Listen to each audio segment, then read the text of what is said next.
I don't think there's anything wrong with chasing money. I just think that it's usually the quickest way not to get it. Did you consider not going as rogue as quitting and going all in? Did you consider the practicality of 6 p.m. to 3 in the morning? No. I'm actually just curious. There's no judgment or like, I'm only collecting data because I'm fascinated by the practicality of it and the fear that I have when people make, I want everybody to do what you did if they can do it. And my fear is a lot can't, and that there's a more practical way than going from 0 to 100, though some people have to go 0 to 100 because if they're half pregnant, they'll never do it. It's this completely interesting matrix, right? Gary, they Please. can't or they won't.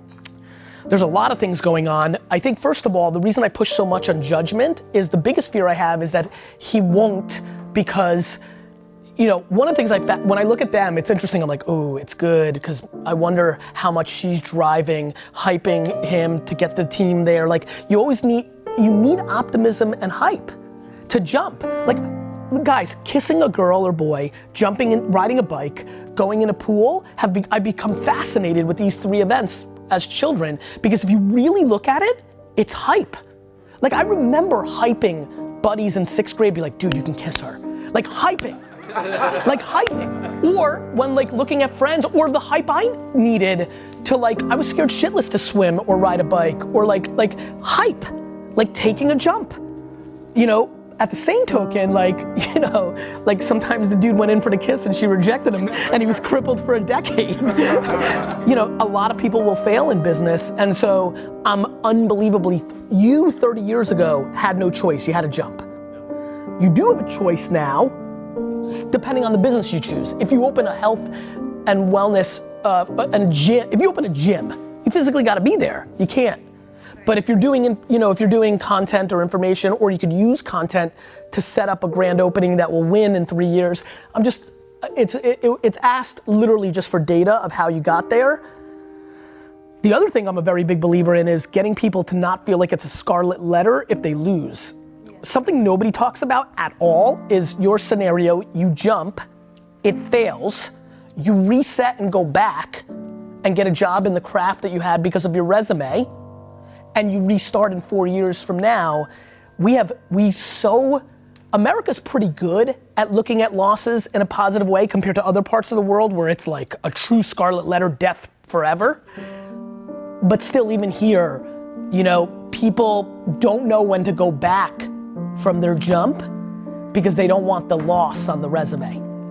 They made the big to-do that you're gonna do it. Now it doesn't work, and what they do is they triple down into debt to look good in front of people.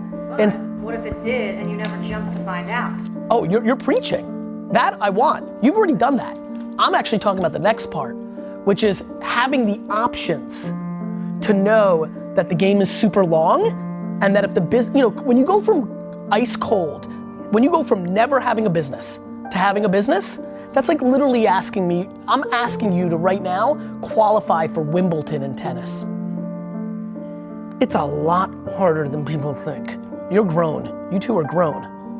I'm not trying to suppress, by the way. I'm talking about the practicality of like options.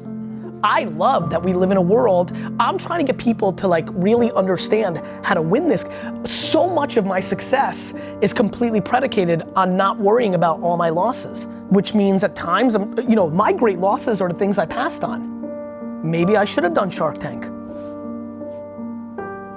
Maybe not. I don't think I should have done it. Not this late in. I think I'll do my own thing. Like, you know, like, but fuck, I mean, there's a lot of, I mean, I didn't invest in Uber when I could have made $400 million. I mean, that's a loss. But like, all the things that I've done are things that I can't see what the outcomes. Let me tell you how the Uber thing might have not been a loss. On black and white paper, if I gave Travis the money, like I always was doing at that time, I would have made $300, $400 million on paper. What if I had invested in Uber and that led me to giving a speech in India based on it, right? And I got hit by a bus and died. Like, people are just so, like they don't understand how life, like I'm so happy right now, how could I possibly, you know, look like you don't know what life's gonna bring you, right? Life's complicated, and way more matrixed out. And that's why, I'm gonna start pushing this. I said it for the first time really heavily up there, like the ROI, winning in life is happiness, not money. People are just so, Like what I'm most happy about is if you just love the process. Like loving the process, like loving the debates in the kitchen. If you can get to, like, that's what. What about separating that though? It's great, I believe you. Your vibes seem good. Like, I think that's huge. To me, it's time and talent. The reason I love hard work is it's controllable.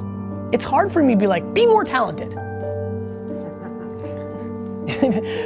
That seems like when people are like, you push hard, a lot of politically correct, over extreme European points of view get mad at me for, Gary, it's unhealthy. You can't, Garyvee, you can't go to the grave with all your money. I'm like, dude, I'm not talking about money.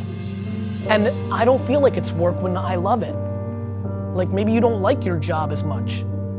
Like, is it wrong to be driven by money? Is it wrong to? I don't think I can judge anything. I think the question becomes what the next thing is. To me, what? It's a vehicle. Correct. Correct, but I also think that people confuse the vehicle then. So I think people don't often get the right vehicle for their destination. You're right, it's a vehicle. Now my question is, what's your destination? And if you told me it was down the street, I'd tell you to fucking walk, not drive a Lamborghini. So I don't think it's an evil or it's wrong. I think people are confused to why they try to amass it, and for what? Like, how much do you want to make? It's arbitrary. What's it based on? Like, we have to unwind what's been pushed in our heads. 20, 50, 72, 4, 9, 6, what? To me, my big one is, can I do what I want to do every day? I was doing that running the liquor store and I was making 57. I was happy as fuck. I'm no more happy today than I was at 22. I was pumped. I was on a mission to build a family business so big so that everybody on earth would always say I did the right thing by my parents in the way they did to me. I don't think there's anything wrong with chasing money. I just think that it's usually the quickest way not to get it. I really believe that. I really do. I think when I watch people that are driven by money, I see a lot of unhappiness and failure. It's very common. I think the question is why? What do you need? And do you have a sense of that? Because by the way, it evolves. What he needed at 24 is different than what he needs now. And him and me, and so it evolves too. If we did the happy meter here, it's the people that are, I promise you, it's the people that are doing what they want to be doing. Like to me, I couldn't explain to you enough, and I have utmost empathy for the cynicism around this statement. It's unbelievable how much I don't like money.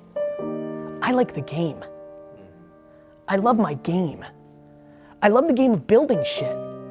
It's why building, a legacy is the best, because it's like triple compounding valuable, right?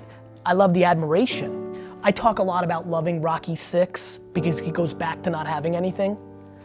I talk about it a lot. It's the same reason I was selling baseball cards on Saturday. I was selling baseball cards on Twitter on Saturday for $50 for a stack of cards. I love the game of growing. To me, the best part is the beginning. I love the thrill of the chase. I wake up at 6 o'clock in the morning and go garage sailing because there's nothing like pulling up. Literally to this day, I can't replicate the high of going to a garage sale, walking into a yard of junk and finding something for $1 that I know I can sell on eBay for 17 bucks is a bigger happiness high than closing a $6 million account for Vayner. And it's not even close. That's what I want for everybody because that's how they get to 20. I believe that. I really do. So I think the fear I have with chasing money is its short-term behavior. And it leads to a lot of negativity, even for the people that achieve it. That's why optimism or offense works. It does. But I do think you need to be thoughtful about the chasing the money thing.